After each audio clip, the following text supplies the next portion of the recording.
Hello, everyone. Welcome back to this second Seed Sports and CSRM mutual partnership in creating these podcasts and even the video side of that podcast.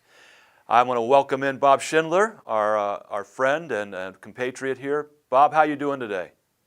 Hey Greg, I'm doing well and excited about this second installment of our attempt to partner to further the kingdom of God. And we're excited today to have Chris Phillips with us. Chris is one of our plenary speakers for Reach coming up in April. And Chris, why don't you start us off by just giving us a little of your background. Tell us a little bit where you're from, some of your family, and give the group of folks a little bit of an idea of who you are. Yeah, absolutely. Hey, first, thanks for having me on. I really appreciate the opportunity to just share a little bit about what God's had on our heart. Really excited about what you guys are doing here. Obviously, church is spread out throughout the world, and so the use of technology and to be able to do things like this to help equip and encourage people that are in our same boat is really incredible. So thank you guys for putting forth the effort to do this. And I think I speak on behalf of a lot of people across the country that are very thankful for it. So I'm a Memphian, born and raised in Tennessee. Which is good or bad in some people's minds, but Memphian, born and raised in the South, didn't grow up in a church home, Bob or Greg, absolutely just, had other things to focus on and didn't have the focus of discipleship in that, but I came to faith in my middle school age years. And honestly, sports kept me away from my faith during those middle school age years. Focused on travel ball, focused on all sorts of different things, just did not focus on my relationship with the Lord because I didn't have people kind of impressing into me. Ended up playing sports all throughout high school, had an opportunity to play college baseball, doing all that, but ended up going to the University of Tennessee, where I worked in the athletic department there. Did sport management, so sports is a heartbeat of mine. Did my undergrad and then master's work in sport management at the University of Memphis. And then out of all of that, God called me to pharmaceutical sales. So it's fun how God uses all of those things for nothing, right? But no, not for nothing. I did that for about 10 years before God finally called me to ministry. Honestly, through meeting my wife, who also wasn't raised in a church home but was involved in sport, did a lot of inline speed skating and cheerleading and playing different various sports. Met her in college, and really God really used that to radically get me back in shape. I think every man here would say one of the reasons that we got back in our walk with the Lord was probably because of a woman at some point in our life. So I know you two would probably say the same thing, that you've been snatched up by a woman in your life that got you back on track. And my wife is definitely one of those. But through that, and then a cousin who's really like a brother to me that played baseball with me growing up. He passed away from stage 4 brain cancer, was a youth pastor growing up outside of college. And when he passed away, God really just radically gripped me. And it's probably for the first time that I really honestly and genuinely felt just God's grace on my life. I was living as I wanted to. He had not, and God had taken him. And so after a period of being mad, I realized that I wasn't mad, but I should be thankful for what he really actually was doing for me by sparing me, even though I was disobedient to him. And so when God did that, he really drew me back to himself. And he did so, honestly, through the use of sports. I got involved in a church playing softball with a bunch of guys at a church in Knoxville. We moved to Memphis. I got involved with a bunch of guys there. And honestly, through the use of sports, God put me around men that, growing up, you just think, hey, there's no real cool Christians. That's another reason I stayed away from it. But when I got involved in sports at a church, at a recreation ministry there, God just started really showing me that there's a whole world of different people out there that are trying to walk daily with Jesus. And so he surrounded me with those people at Bellevue Baptist Church in Memphis, Tennessee. And I walked alongside of men like that, was discipled by a number of those men. And lo and behold, God called me in ministry through that. And you asked for a little bit of background with my recreation ministry. Only by God's plan did he call me to ministry, but then ended up opening up the recreation minister's position at Bellevue Baptist Church in Memphis right as I was finishing seminary through Liberty. And so finished that up. They brought me on. And the rest is history there. So a little bit about Bellevue. They run about 8,500 participants a year. They're in their recreation ministry, and so God called me to be over that ministry and the team that was there. We hosted Reach Gathering the last time, which was awesome. And then last year, my family and I, after about a year and a half of praying and fasting, God called us to church planting here to Denver, Colorado. So left Memphis, left comfort, family, convenience, and all of those things. And here I lie in Denver, Colorado, one of the most recreational states that's in the whole United States. And starting a church this November. We launched November 4th. Is going to be our first preview service, and very, very excited about it, and very much so using recreation and sport ministry as a way to reach out into the community there. So that's just a brief history. Now, Chris, you and I like to laugh about this a little bit because we're very aware of how the gospel connects people that otherwise wouldn't like each other very much. So Chris happened to go to the University of Tennessee, which I thoroughly hated when I was going to Vanderbilt as an undergraduate. Threw oranges literally at the basketball team when they came to Memorial Gym. And and so one of my poor attempts at humor is that I say that because I never repented of that, God sent me for 20 years to East Tennessee, and I raised 4 obnoxious UT fans and my children. But Chris, you also had a unique role at the University of Tennessee that I think you should tell the folks a little bit about. You had a role in advancing the spirit of the school there. Tell them a little bit about that. I did, so I played sport all the way growing up, and then running track with a guy that I went to high school with. He got a full ride to Tennessee for cheering. And I thought, hold on, you did what? You got a full ride to the University of Tennessee to be a cheerleader? Talk to me more about this, And so I got connected in that. Ended up going to the University of Tennessee. I was a cheerleader there for all 4 years. Ended up working in the athletic department through a lot of those relationships, and was really connected, was captain and all that kind of stuff, which is really funny because I never thought that it would be what it was, but I have gotten more inroads because I cheered at the University of Tennessee and conversations with people than anything I ever would have dreamed of. So, yeah, when I say that we bleed orange, my wife was born and raised in Knoxville. My kids know no other color than orange. And here we are at the Broncos. Broncos are orange too, so it's transition. They had a guy named Peyton Manning. Probably a reason that Vandy fans hated him because he was so successful against Vandy. But yeah, so we bleed orange. Now, I didn't really know that there was anything other than an obnoxious UT fan, Bob, so that you clarified something for me there. I almost, Bob and Greg, I almost said the University of Tennessee because we have so many Ohioans that come from Ohio State University. So. The Ohio State University. Everybody else wants to copy that for some reason, but that's interesting that there are non-obnoxious UT fans. I didn't realize that. Now, I don't know that anybody would classify me as a non-obnoxious Tennessee fan either, so that's still up for debate. Well, Chris, why don't you tell us, or tell the folks, how you first heard about Reach, and what drew you into being involved with Reach? Yeah, so here I was, a recovering sales rep, is what I like to tell a lot of people, in my first ministry job, which is handling 8,500 people a year at one of the biggest churches in America. Top 75 year in and year out in terms of largest churches. And although I had a sport management background, I had never really used that because I graduated and then went straight into pharmaceutical sales. And so one of the first things I did when I came on board was said, okay, I need to find somewhere that will help equip me and help me to think outside the box. We were at a traditional church at Bellevue, which is not a knock. There's a great need for established traditional churches, in the Southern Baptist Convention and in the country, really. But one of the common things that you always hear in established churches is we've always done it this way. And so when I started kind of peeling back the onion in the recreation ministry there at Bellevue, one of the things I constantly heard is we've always done it this way. And you know what? I'm just not a we've always done it way guy.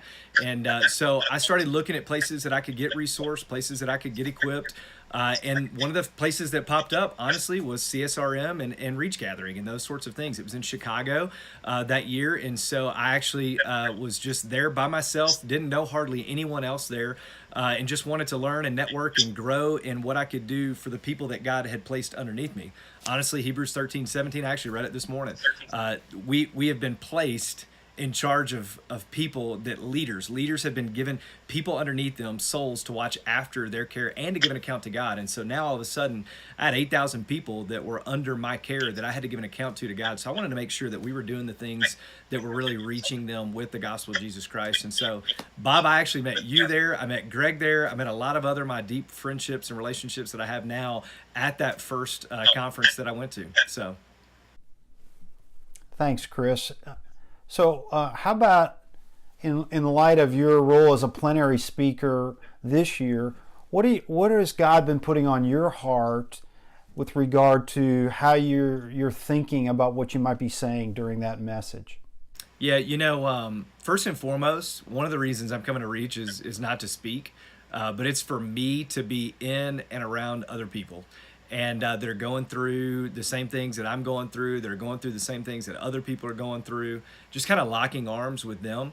And so, although I do have the fortune of speaking this year. Really, I'm going for me and myself as well too, to learn and just engage with other people. Some really brilliant minds in terms of sport and recreation ministry. But obviously, church planting. Church planting is one of those things that I thought back and go, okay, God, why did you use me in sales for 10 years only to go to an established church? And why did you use me in an established church only to use me now in church planting? And so as we process those questions that we have so often with God, one of the things that came up was, okay, my business experience in sales helped me in church planting now because it's a very entrepreneur aspect. Well, then I look at church planting and go, okay, my years of serving in recreation in ministry is crucial for what I'm doing as a church plant. One of the best ways to meet anybody walking through and trying to establish a relationship with them is through the language of sport.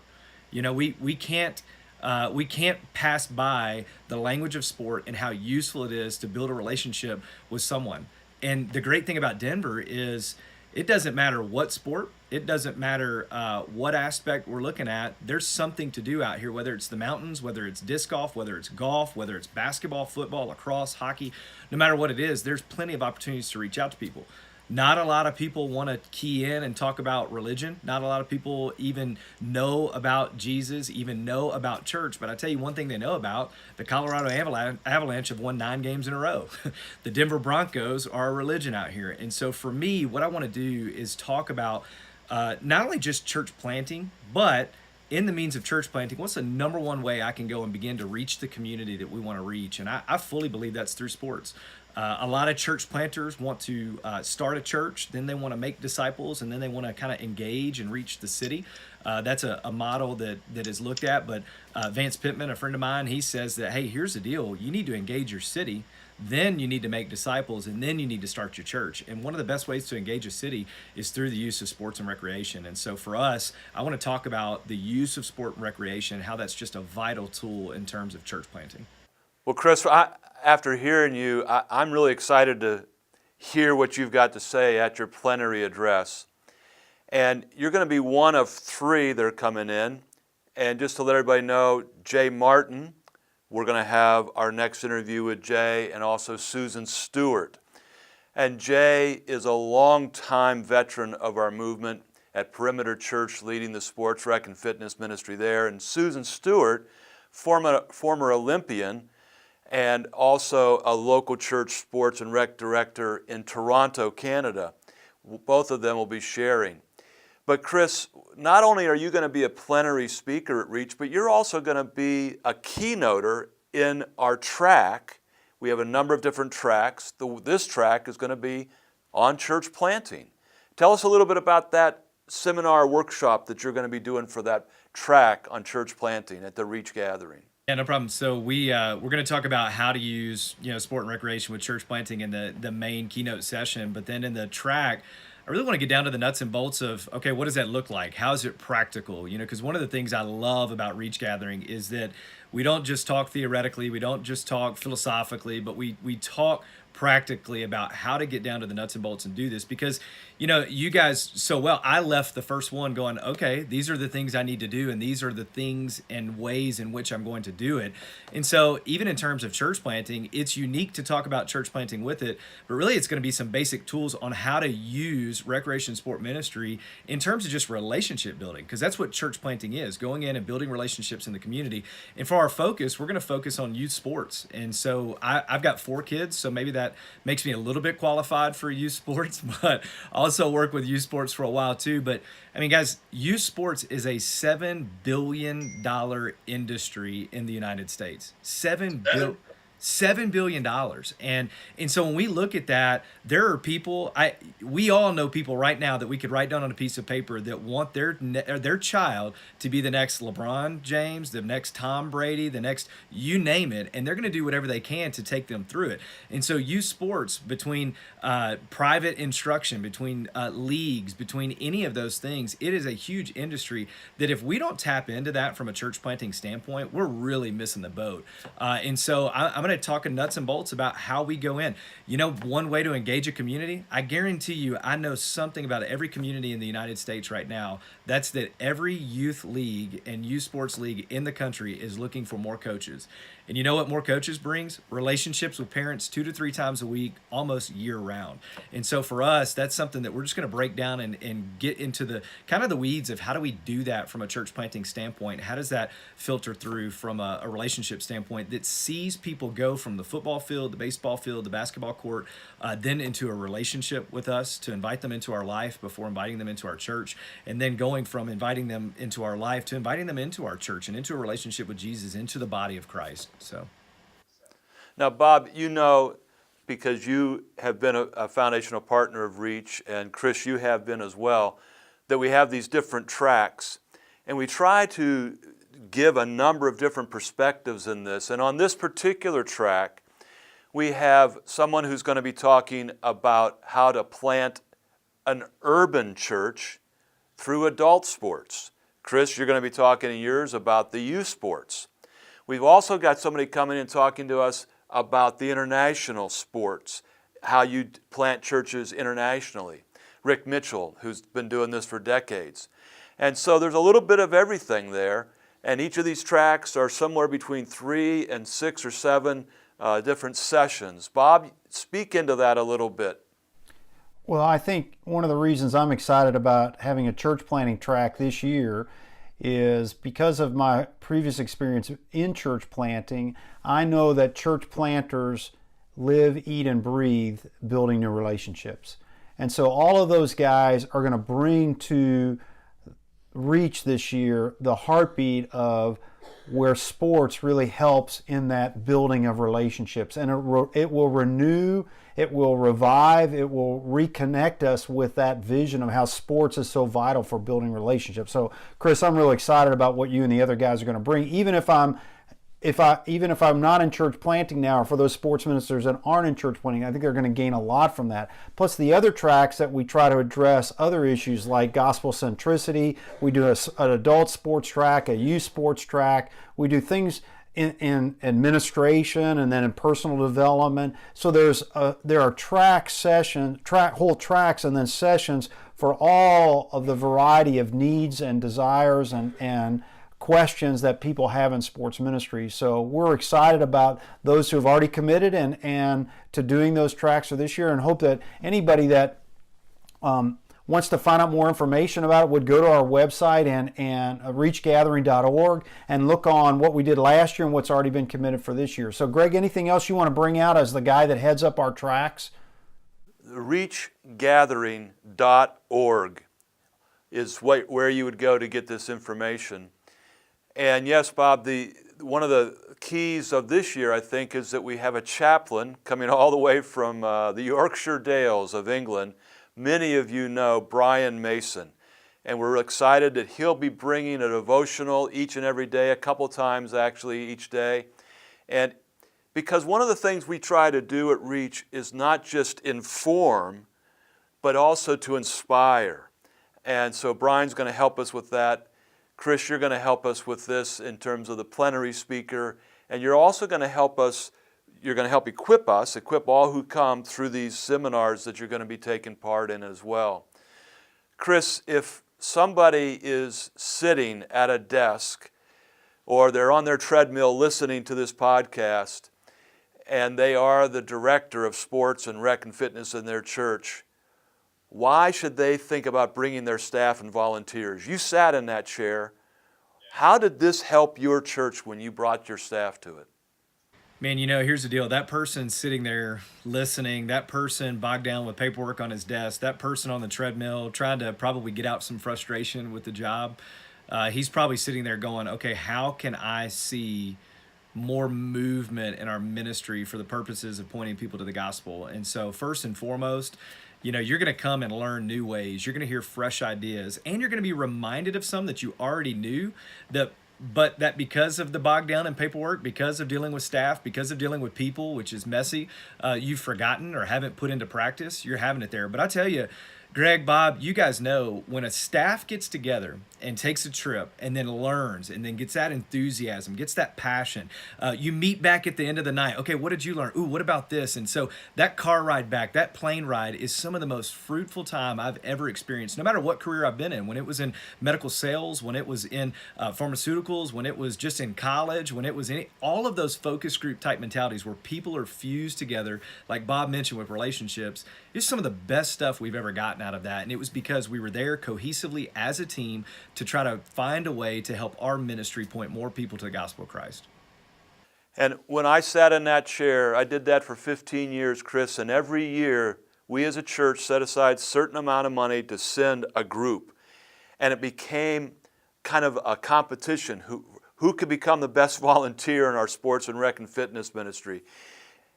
And after about 10 years, when we started to look back, there were 20-some people that went to those conferences, went to those gatherings, that ended up going into the career, just like you did, as a church sport rec person. They got that vision at those conferences. They rubbed shoulders. This is a great way to develop the leadership of your church. So we really encourage you, go online, look at what we have to offer, recruit your people, pray it through. We hope that you can show up and be part of us. Bob, any last words for encouragement? Well, again, we're really trying to catalyze and further unite this movement. It's not our movement, it's a movement of God.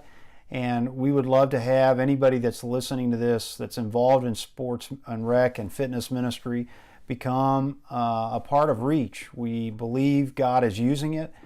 We believe God is going to do great things this year. Already we've seen indications of that, and we're excited about the coming year. We're excited to hear what Chris has to say to us. We'll be coming forward, as Greg mentioned, with 2 future podcast interviews of both Jay and Susan, and so we're looking forward to those. These will be a part of a monthly commitment that we've made for at least this year to produce these podcasts to stir you as a fellow sports rec and fitness minister. And so we're really glad to have you again today and hope that you find encouragement from our time. Thanks, Chris, for being with us. We really appreciate it and are definitely looking forward to what you're going to have to say to us. So thanks again for listening today, and we'll hope to see you in our next installment.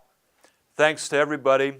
This is Reach Extended, a monthly podcast and also on video for all that are out there in the field trying to bring people that are far away from Christ closer to Him and into that church. Bob, I want to thank you as a partner with Seed Sports to make this happen every month. And just thanks to everybody who's making this possible. Chris, our prayers go with you, and we really do thank you for all that you've done for the kingdom and what you're doing for this movement. Thanks, my friend. See you guys in Nashville. We will see you. Bye now.